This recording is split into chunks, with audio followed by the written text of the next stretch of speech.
ये है talks news network और आप देख रहे हैं पॉलिटॉक्स, राजनीति का कच्चा चिट्ठा। लोकसभा चुनाव के रण में जैसे जैसे मतदान की तारीख नजदीक आ रही है, वैसे वैसे सियासी पारा चढ़ता जा रहा है।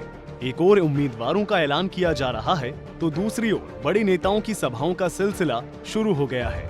इस गहमा गहमी के बीच राजनीतिक दल स्थानीय स्तर पर समीकरणों को साधने की जद्दोजहद में जुटे हैं। ऐसी एक बड़ी कवायद राजस्थान में हो रही है। सूबे में सत्ताधारी कांग्रेस और हनुमान बेनीवाल के बीच गठबंधन की चर्चा है। सूत्रों के अनुसार कांग्रेस और हनुमान बेनीवाल की आरएलपी यानी राष्ट्रीय लोकतांत्रिक पार्टी के बीच गठबंधन का फॉर्मूला तय हो गया है। इसके अनुसार कांग्रेस 24 सीटों पर चुनाव लड़ेगी और आरएलपी 1 सीट पर अपना प्रत्याशी उतारेगी। गठबंधन के तहत नागौर सीट आरएलपी को मिलेगी। हालांकि बेनीवाल ने कांग्रेस के सामने 3 सीटों की डिमांड रखी थी। इनमें नागौर के अलावा बाड़मेर और पाली सीट शामिल थी, लेकिन कांग्रेस 1 सीट देने के लिए ही तैयार हुई है। इस सीट से हनुमान के भाई नारायण बेनीवाल मैदान में उतर सकते हैं। बता दें कि पिछले दिनों हनुमान बेनीवाल और अशोक गहलोत के बीच लंबी बातचीत हुई थी। इसके बाद बेनीवाल ने विधानसभा अध्यक्ष डॉक्टर सीपी जोशी से भी मुलाकात की थी। कांग्रेस के इन दोनों दिग्गजों के सामने तो बेनीवाल 3 सीटों पर अड़े रहे, लेकिन बाद में मंत्री लालचंद कटारिया, विधायक महेंद्र चौधरी, विधायक चेतन डूडी और रिचपाल मिर्धा की ओर से की गई मान मनोबल के बाद वे मान गए।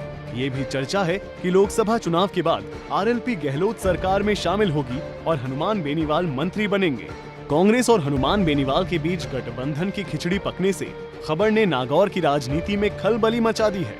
आपको बता दें, इस सीट से कांग्रेस की ओर से पूर्व सांसद ज्योति मिर्धा दावेदार हैं। 2009 के चुनाव में उन्होंने यहां से जीत दर्ज की थी। हालांकि 2014 के चुनाव में ज्योति मोदी लहर के सामने टिक नहीं सकी। उन्हें बीजेपी के सीआर चौधरी ने पटकनी दी।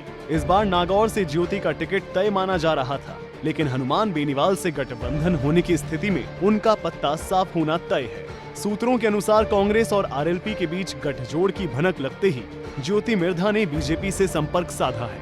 अपनी सास के जरिए उन्होंने भाजपा नेतृत्व से बात की है। आपको बता दें कि Jyoti Mirdha India bulls company की मालकिन है और उनकी सास बीजेपी में है। चर्चा के अनुसार बीजेपी उन्हें नागौर से मौका देने पर मंथन कर रही है। गौरतलब है कि बीजेपी ने अभी तक इस सीट से अपना उम्मीदवार घोषित नहीं किया है। मौजूदा सांसद सीआर चौधरी को फिर से मौका देने का पार्टी के ज्यादातर स्थानीय नेता विरोध कर रहे हैं। कांग्रेस के भीतर हनुमान बेनीवाल से गठबंधन का विरोध सिर्फ ज्योति मिर्धा ही नहीं कर रही है, बल्कि कई स्थानीय नेता भी इसके खिलाफ हैं।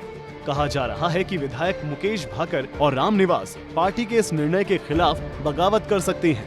गौरतलब है कि हनुमान बेनीवाल ने आरएलपी का गठन विधानसभा चुनाव से पहले किया था। उन्होंने चुनाव से पहले राजस्थान में आरएलपी को कांग्रेस और भाजपा से मुकाबले की तीसरी शक्ति के तौर पर खड़ी करने का दावा किया था, लेकिन चुनाव में केवल 3 सीटें जीत पाए। हालांकि कई सीटों पर उन्होंने कांग्रेस के समीकरणों को खराब कर दिया। बेनीवाल लोकसभा चुनाव में भी उम्मीदवार उतारने की घोषणा कर चुके हैं। ऐसे में यदि कांग्रेस उन्हें अपने साथ लेने में कामयाब हो जाती है, तो पार्टी को चुनाव में इसका फायदा मिल सकता है। ये है टॉक्स न्यूज नेटवर्क और आप देख रहे हैं पॉलिटॉक्स, राजनीति का कच्चा चिट्ठा।